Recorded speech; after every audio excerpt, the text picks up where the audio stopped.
Ils sont les Williams! Nous sommes les Williams! Je suis un Williams. Williams? Vous avez dit Williams? Le syndrome de Williams, c'est ceux qui sont des enfants qui sont handicapés. C'est une maladie génétique. Le syndrome de Williams, comme tous les syndromes, est un ensemble de symptômes.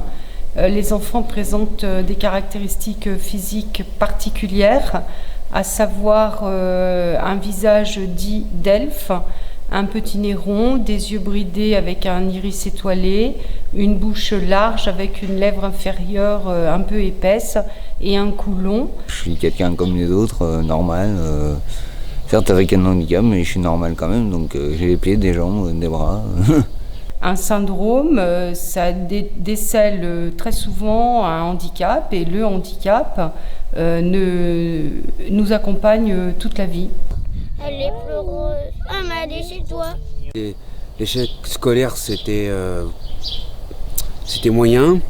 Il est donc nécessaire, quand on constate chez les enfants ce genre de symptômes, de faire un diagnostic, et en particulier un diagnostic génétique, c'est-à-dire une recherche sur le chromosome 7. Essayer de trouver des médicaments pour nous aider à mieux vivre la vie quotidienne, n'est pas facile.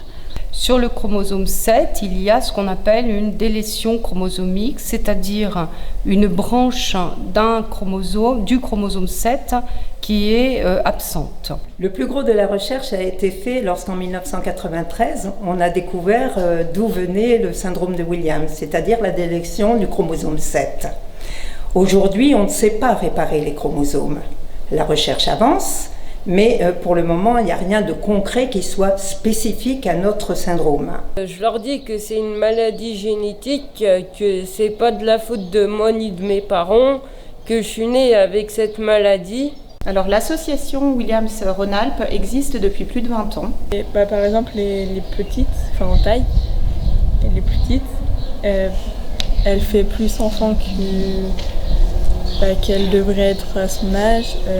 Le but de l'association est d'accompagner et de soutenir les familles, tant sur le plan médical, sur le plan juridique, pour la recherche.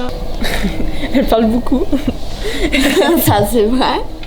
Nous soutenons la recherche via le conseil scientifique de la Fédération française. Elle est souvent à l'hôpital. Par exemple, nous avons déjà financé pour plus de 26 000 € de projets de recherche, et cette année, nous avons alloué un budget de 15 000 €. Que les lits sont faits, donc vos camarades vont arriver. Les jolies colonies de vacances. L'association régionale organise chaque année une colonie, la première quinzaine du mois d'août, pour les adultes Williams. Le but, c'est de rassembler tous les Williams de France, puisque ça ne reste pas que pour la région Rhône-Alpes. Merci papa, merci maman. Qu'est-ce que tu veux faire plus tard? Infirmière. Aider des gens qui sont blessés.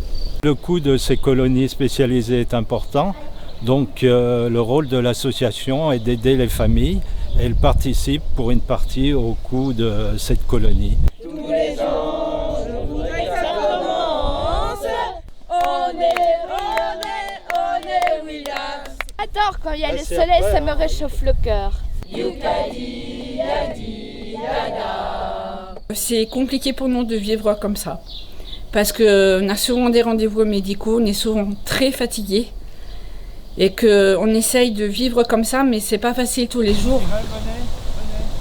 Alors c'est 80%, c'est le 80% invalidité, en fait, ça reconnaît un taux de handicap. Alors ce 80%, il est très important quand on est au-dessus de 80% parce qu'il y a un effet domino et il va appeler tout un ensemble de mesures collatérales qui sont importantes. De la danse classique et du théâtre pro. Ça m'aide à oublier tout ce qui m'arrive. Il est très important, effectivement, quand le handicap est présent, de pouvoir le faire reconnaître à travers ce 80% invalidité. Qu'est-ce que je veux faire plus tard? Je vais devenir assistant de l'architecte du paysage. C'est que chaque MDPH a sa propre jurisprudence, sa propre façon de faire, et malheureusement, il y a une certaine inégalité de traitement, on s'en rend bien compte, entre les départements. C'est compliqué de trouver du travail quand on est Williams? Oui, parce que les gens, parfois, ils vous regardent différemment. Il faut se battre au niveau de son département en sachant effectivement que normalement le syndrome de Williams est éligible bien évidemment aux 80%. Nous sommes allés nous-mêmes faire une démarche auprès du ministère pour essayer de faire admettre le syndrome de Williams comme un handicap permanent. Ceci malheureusement n'a pas fonctionné. Il est nécessaire d'aller effectivement en justice pour faire reconnaître la réalité du handicap. Qu'est-ce qui est difficile pour toi? Le regard des gens qui n'ont pas le syndrome. Alors jusqu'à présent, avec l'accompagnement qui peut être fait notamment au niveau de l'association, avec une avocate spécialisée, oui, les tribunaux nous donnent raison. Ou si je ne peux pas être chirurgienne, je vais être anesthésiste. Le syndrome de Williams touche, d'après les statistiques, une naissance sur 20 000. Compte tenu de la population française, on est en droit de se dire que ça touche en France environ 3 000 personnes. Certaines sociétés n'aiment pas les gens handicapés. Donc ça aussi, on aimerait bien trouver aussi des gens qui acceptent les gens handicapés comme nous. On peut considérer 30 à 40 000 en Europe. La vie familiale n'est pas facile tous les jours non plus parce qu'on est obligé de faire une sieste ou de se reposer. On a une chercheuse française d'ailleurs qui travaille à l'étranger qui a découvert comment réparer les chromosomes, mais là on en est au balbutiement. Nous sommes des gens comme les autres et il faut nous respecter comme on est. On a besoin d'argent tout simplement. L'appel que je lance aujourd'hui, c'est que nous sommes une association très dynamique et c'est pour cela que nous avons besoin de vous. Venez nous rejoindre avec toute votre énergie et votre force pour mener un combat avec nous. Merci. On est les Williams, on est les Williams,